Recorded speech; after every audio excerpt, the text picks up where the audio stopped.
The bottom had a feel to it that Otis Fenn had been reading for 45 years. Not the bottom in general. The specific bottom of specific places in the Pamlico Sound, each section with its own texture and density and resistance that came up to the crab pot lines and into his hands and told him things he could not have articulated in any precise technical language, but that he understood completely. Soft mud here. Shell hash there. The particular give of organic sediment buildup over decades in the backside of the barrier island. Feel was the right word for it. Not feel as an opinion or intuition. Feel as in physical sensation. Transmitted through 50 feet of pot line to the hands of the man holding it. Different bottoms pulled differently. You learn the difference between a pot dragging through heavy mud, and a pot dragging through light silt, and a pot dragging across shell. And eventually you learn the difference between kinds of mud, and kinds of silt, and kinds of shell. Nobody taught you this. The line taught you. He knew this water the way a blind man knew a room he had lived in for a lifetime. By feel, by memory of feel, by the accumulated map of 1,000 encounters with the same surfaces. Otis was 73 years old. He had been working the Sound since he was 28, inheriting the lease from his father Alton when Alton's arthritis had made hauling pots impossible. Alton had worked the same water for 30 years before that. Between them, the Fenn family had been setting and pulling gear in this section of the Pamlico Sound for 75 years, and there was not a square quarter-mile of it that Otis could not describe to you from memory, not from any chart or map, but from accumulated knowledge of what it felt like to work it. When Alton had passed the lease to Otis, he had not sat down and explained the Sound to him. He had taken him out for 2 seasons, setting gear and pulling gear, and the knowledge had transferred the way practical knowledge transferred. Not through explanation, but through the doing the same thing in the same place over and over. Otis had not known he was receiving something. He had thought he was just learning a job. The eel grass was part of that knowledge. Or rather, its absence was. Otis remembered the eel grass from his early years on the Sound. Not all of it. Some sections had always been grass, and some had always been bare. But there had been a specific area, a shallow bay on the inside face of the northernmost barrier island, maybe 40 acres of it, where the grass had been so thick in his first decade of working that he had run his boat carefully through in the shallows, steering by feel and memory, the prop wash kicking up clouds of particulate that settled slowly in the calm water. Good crabs in the grass beds. Good everything in the grass beds. The grass held the water's biology together the way a net held everything it caught. The herbicide runoff had come in the mid-90s. A combination of agricultural drainage from 2 bad storm seasons, elevated nitrates, algal bloom, the bloom blocking the sunlight that the grass needed, the grass dying and decomposing and adding to problem. It had taken 3 seasons. By the time it was over, the shallow bay that Otis had been working carefully through since 1978 was bare. The grass was gone. The bottom was silted over where it hadn't been before, and the crabs that had concentrated there in the warm months had dispersed. He had known it was happening as it happened. You could see the change in the grass color before the die-off, a yellowing, a thinning, the blades shorter than they should have been at that time of year. He had watched it for 2 seasons, and there had been nothing to do except watch. The nutrient loading from the storm drainage was beyond anything that could be managed from the water side. The grass needed clean water, and the water wasn't clean, and that was the whole of it. He had adjusted his gear placement accordingly and moved on, the way you moved on from anything you couldn't change. The restoration project had been announced in a press release that Otis had read in the county paper, and then more carefully in the project documentation that the Restoration Authority had distributed to the Sound's commercial fishing community. He had attended the stakeholder meeting in the county extension office with 40 or so other people, fishermen, waterfowl hunters, recreational boaters, a few environmental advocates. The project's marine biologist, a young woman named Dr. Wren, had presented the restoration plan. The target areas had been identified through a combination of water quality sampling, substrate analysis, and turbidity surveys. The plan showed the restoration zones on a laminated map, color-coded by a habitat suitability score. The highest scoring zones were on the map's left side, running along the Sound's western margin. The shallow bay behind the northernmost barrier island, Otis's Bay, in his private cartography, was not on the map. He had looked at its absence for several minutes before Dr. Wren finished her presentation. He had raised his hand when the comment period opened. He said, "There's a spot you've missed. The shallow bay behind North Island. The inside face. That was the best grass bed in this section of the Sound before the 90s killed it. I worked it for 20 years before it went." Dr. Wren said, "We surveyed that area.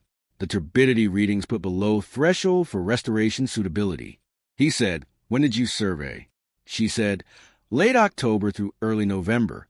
He said, "There was a northeast blow that whole stretch. I know because I couldn't work my pots. The Sound was churned up for 2 weeks. That bay catches a northeast wind particularly bad. In normal conditions, it's one of the clearest spots in this part of Sound. It's protected by the island geometry. The bay opening faces west, so the northeast wind doesn't reach the bottom the way it does on the open Sound."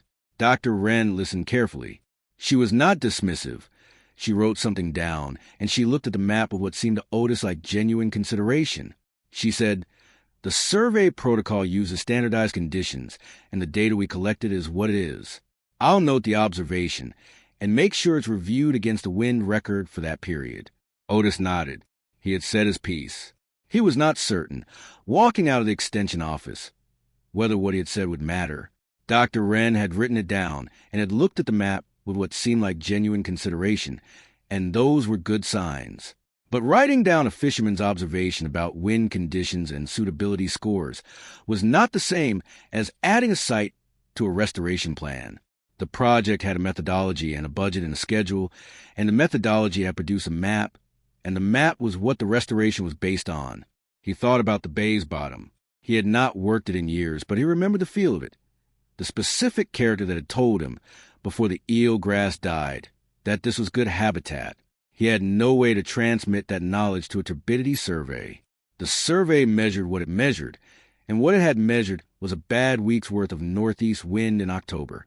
He had described something he knew from 45 years of working it in terms of what it felt like to work it, which was not the same as the turbidity threshold data that the project suitability assessment used. He could not translate one into the other. There was no bridge between the physical memory of a pot line dragging across 40 acres of good bottom and a turbidity threshold score. He had spent 45 years learning a language that had no written form, and in the one moment where it could have done some good, it was illegible to everyone who needed to read it. What he could do was say what he knew and trust that the gap between knowing and proving would be navigated by someone with the right tools. It was not a satisfying position. What happened was different from what he had expected. The seagrass planting in the mapped areas showed higher than expected failure rates in the first growing season, not complete failure. Some areas showed good establishment, but the project's success metrics, which had been set against the suitability scores from the survey, were not being met in a significant portion of the planted zones. The survey protocol had done what survey protocols did, applied standardized conditions, collected data uniformly, produced scores that reflected what it found. The problem was that what it found in the shallow bay on a northeast wind week in October was not what the bay was. The protocol had no mechanism for distinguishing a bad measurement from a bad site. Both produced the same number. Otis had followed the project's public failure reports. The early explanation offered by the team was temperature. The Sound had run above average through July and August, stressing seedlings at a critical establishment period. The temperature data supported this. It was a known risk factor. He had spent the winter with this explanation. Temperature stress would have affected all zones roughly equally, but the zones closest to North Island had showed better establishment. The island's proximity had nothing to do with water temperature. Temperature didn't explain the spatial pattern. Dr. Wren came back to the Sound in the second growing season with additional monitoring equipment. Otis saw her work vessels from his boat several times at spring and summer, anchored in the planted zones, running transects, doing the kind of patient observational work that told you the project was taking the failure seriously. He had not expected her to come to him. He had said his piece at the stakeholder meeting, been noted, and that was usually the end of it. She knocked on his door in August. She said, "The failure pattern is spatial. The areas with the worst establishment rates are the ones furthest from North Island. The areas closest to North Island are doing relatively better. We're trying to understand why." Otis said, "Sit down." He pulled his father's notebooks from the shelf above the chest freezer in the utility room. Alton's working notebooks. Not observation journals, not scientific records, but the daily working logs of a man who recorded where he set his pots and what he pulled and where he ran his boat, because that was how you kept a crabbing operation organized across a season. The notebooks were spiral-bound, water-stained at the lower corners from years they had spent on the boat before they came inside. Alton's handwriting was large and unhurried. He had written in pencil, and the earlier volumes had faded to the point where some pages required good light to read. The notebooks had been in the utility room since Otis had moved them there from a house when Alton died. He had used them occasionally, early in his own career, to understand where Alton had found productive ground. The bay sections that had been reliable in the 1960s and 1970s, the geared depths that worked in different seasons, the wind conditions that made certain areas inaccessible. He had not looked at them in years. He opened the notebooks of the sections covering the shallow bay area. The bay Alton had worked before Otis had, before the eel grass had died, back when the grass had been thick enough that Alton had noted specific routes through it. The notebook entries were brief and practical. March 14th, inside bay, grass route, 12 pots, move 3. But in several entries from the late 1960s and early 1970s, Alton had noted something else. The current and clarity in the bay during different wind conditions. April 20th, inside bay clear to bottom. Northeast 3 days, but bay protected. Good to see the grass. The bay was protected from northeast wind by the island geometry and the specific orientation of its opening. In northeast wind conditions, it was clearer than the open sound, not more turbid. The restoration survey had caught it on the wrong week. Dr. Wren read the notebooks for 2 hours at Otis's kitchen table. The notebooks smelled of salt air and cold concrete. Decades near the chest freezer. The earlier volumes had warped at the top edges, their pages stiff from old moisture. Dr. Wren held them carefully. She was methodical, reading each relevant entry twice, making notes in her own notebook, occasionally asking Otis to clarify an abbreviation or location name. She did not read the notebooks as narrative. She read them as data, the way Otis imagined data was supposed to be read, looking for specific entries that contained the specific information that answered the specific question she was asking. She said, "Your father noted the bay's wind protection in multiple entries. The northeast flow that would turbid the open sound would actually have left the bay in low turbidity conditions because of how the island shelters it." Otis said, "I knew it felt different in there. Clearer. You could see the bottom in normal conditions. In a flat calm, you could see down to the grass roots." She said, "We surveyed it in northeast wind conditions. The survey protocol standardizes for season but not for wind exposure. The bay's actual light availability at the bottom is probably significantly better than our turbidity survey suggested." She was quiet for a moment. She set her own notebook down and looked at the page. Alton's pencil entry, the northeast wind that hadn't reached the bay's bottom, the grass visible in the flat calm of April. She had been working with survey data from a single October week that had characterized this bay as unsuitable. Alton had been working this bay across 3 decades of different wind conditions and had written down what it actually did. She said, "The failure pattern in the mapped areas might also be explained by the substrate data. Your father's notebook suggests inside bay as a very different substrate character from the mapped areas. Lower disturbance history, better organic sediment base. It may be the best available restoration site in the study area, not the worst." She asked if she could take photographs of the relevant pages. He said yes. The following spring, with additional substrate sampling in the shallow bay and a reevaluated turbidity assessment conducted in low wind conditions, the Restoration Authority added the shallow bay to the restoration program's second phase. Dr. Wren sent Otis a letter when the revision was formalized, a professional letter, not personal, but she had added a handwritten note at the bottom. "Your father's wind observation was a key. Without it, we wouldn't have known to resurvey." Otis read the note twice and put the letter in the same utility room where the notebooks lived. The revised suitability analysis showed the bay as the highest scoring restoration candidate in the study area. The site the first survey had characterized as below threshold turned out to be the best site of all. The seagrass planting in the shallow bay began in early June the following year. Otis watched the restoration vessels working the bay from the distance of his own boat on a clear morning, the sound around them flat and glassy in the way it was only in the early hours before the afternoon wind arrived. He had not been into the bay for work purposes in several years. He had adjusted his gear placement when the grass died and had never moved back. The bay had felt wrong after the die-off. The bottom changed in ways he hadn't liked. The organic sediment layer that had made it productive had been disturbed by the die-off itself, the decomposing grass adding to the sediment load. And then the years of no grass had let the current winnow define a material from the upper substrate layer. It still had the basic substrate character that Alton's notebooks described and that he himself remembered, but it was diminished, reduced. There was no point setting gear in dead habitat when the adjacent areas were producing. He motored slowly into the bay that morning after the restoration vessels had left, cutting the engine and letting the boat drift. The bay was quiet in the way it was quiet in the early morning in calm conditions, the kind of quiet that had been here before the die-off and that had not been here during the years after it, when the bottom was bare and the water had a different quality to it that he had never quite been able to describe. The water was clear in the morning calm.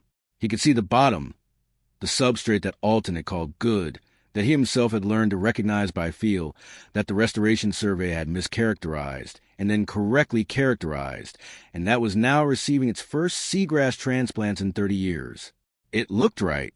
He could not have said, in any technical language, what made it look right versus wrong.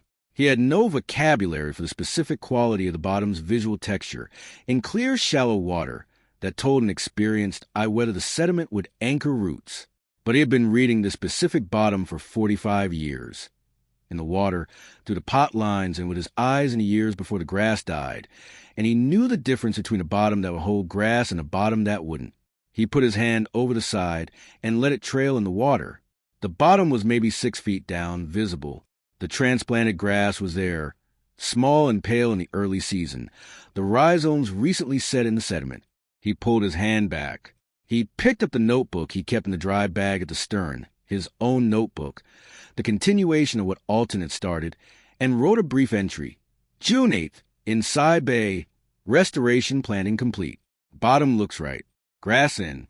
He thought about the notebooks on the shelf, the decades of entries in Alton's hand, the careful, practical record of a man who had worked this sound for 30 years and had not known that his notes about the bay's wind protection would one day redirect a restoration program. He had written them in pencil. The earliest volumes were already fading. If Otis had not moved them to the utility room when Alton died, they would not have survived at all.